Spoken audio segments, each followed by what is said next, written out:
Olá pessoal, tudo bem? O Dica de Amigo de hoje vai voltar ao tema dos quadrinhos.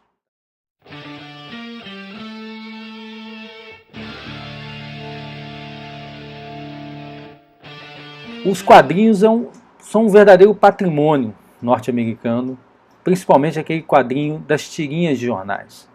Aquele que era publicado normalmente semanalmente em preto e branco, num conjunto de quatro quadradinhos, digamos assim, fazendo uma tirinha de jornal, e no domingo aparecia aquele formato de página inteira, normalmente colorido, em que o grande expoente disso foi o Charlie Brown, que nós já tocamos aqui no canal.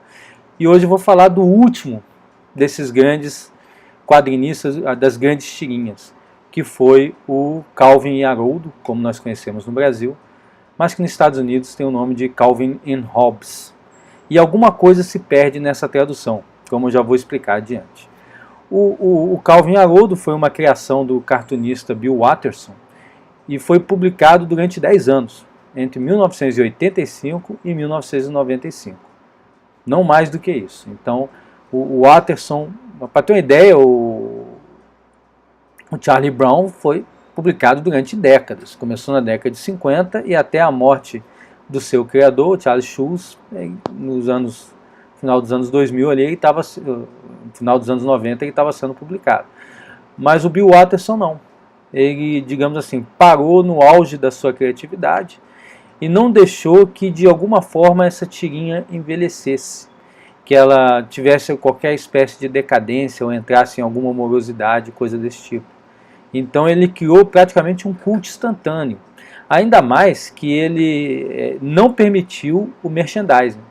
Ele jamais vendeu os direitos de exploração dos seus personagens, né, que teria sido um grande sucesso, principalmente o Tigre. Imagino que o Haroldo teria vendido uma barbaridade em forma de bonecos, etc. Mas ele jamais permitiu isso, talvez porque o próprio sentido das tirinhas, ela tinha muito de contestação a esse mundo moderno que a gente vive, que muitas vezes é sem sentido.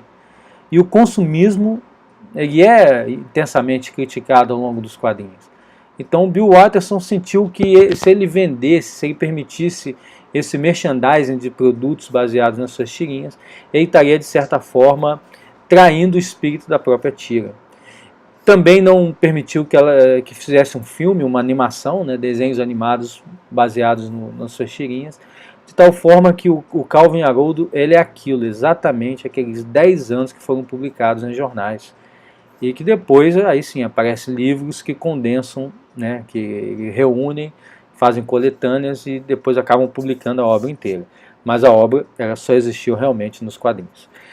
O que eu falei que se perde um pouco da tradição dos nomes é que Calvin e Hobbes eles são baseados em dois personagens históricos. Então, pelo menos o nome foi tirado do João Calvino, né, um dos grandes reformadores protestantes, e do Thomas Hobbes, um dos principais filósofos políticos da modernidade.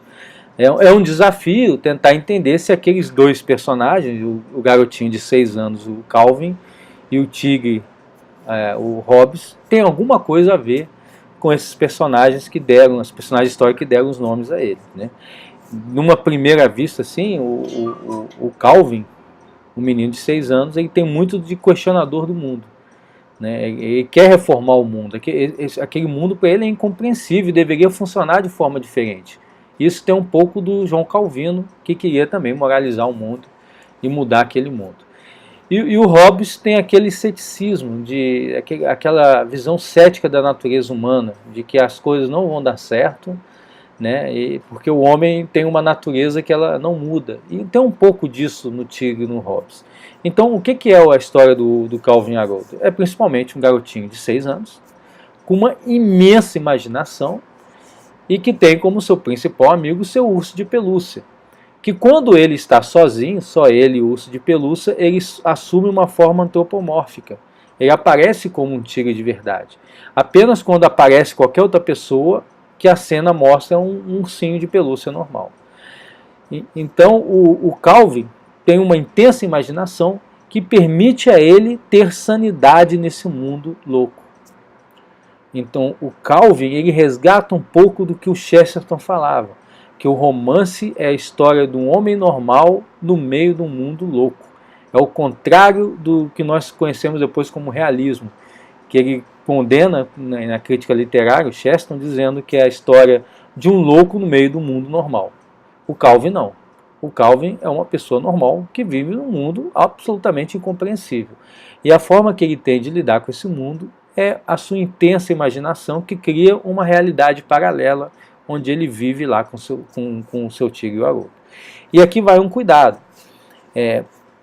O fato do Calvin conseguir sempre retornar ao mundo real, então sempre que entra um personagem do mundo real e entra em choque com isso, é como se ele desfizesse aquela imaginação e entrasse no jogo da realidade. É isso que confere a sanidade ao próprio Calvin. Seria uma doença espiritual, no sentido que um filósofo político, Eric Wagner, colocava, se ele não conseguisse sair desse mundo virtual que ele criou. Né? Se ele vivesse como Dom Quixote, vivia nesse mundo imaginário, quando entrava em choque com o mundo real, ele continuava, né, nesse mundo imaginário, nessa segunda realidade. O Calvin não. Aquela imaginação se desfaz e ele retorna para o mundo real. Né? E isso é o mais interessante. Então a imaginação é um instrumento para que nós possamos manter a sanidade nesse mundo de loucos. Então essa é a dica, leiam Calvin e Haroldo, tá? Você encontra aí no site da Amazon, você encontra quadrinhos perdidos aí pelo próprio pesquisa no Google. Vão lendo isso daí e vocês vão se deliciar. Tá?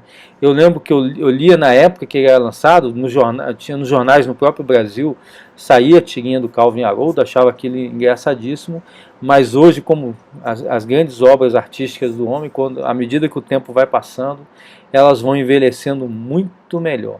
E você vê como é atual aquela crítica que o Bill Watterson faz, particularmente a modernidade, em seus aspectos que fogem completamente a um exame racional.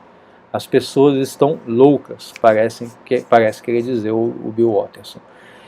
E como conclusão, eu digo que nada disso funcionaria tão bem se os quadrinhos não fossem extremamente divertidos. E eles são divertidos. Não adianta nada você ter boas ideias, bons princípios, se na forma, se na execução você falha. Então, uma obra de arte não pode ser simplesmente uma pregação, uma crítica pela crítica. Ela tem que ter um valor em si. E o Calvin e Haroldo tem. Os quadrinhos são divertidíssimos. Então, essa é a dica de hoje, Calvin e Haroldo. Se você gostou desse vídeo, eu peço então que você dê uma curtida, deixe um feedback, né, para que a gente possa sempre estar melhorando e trazendo mais dicas para vocês.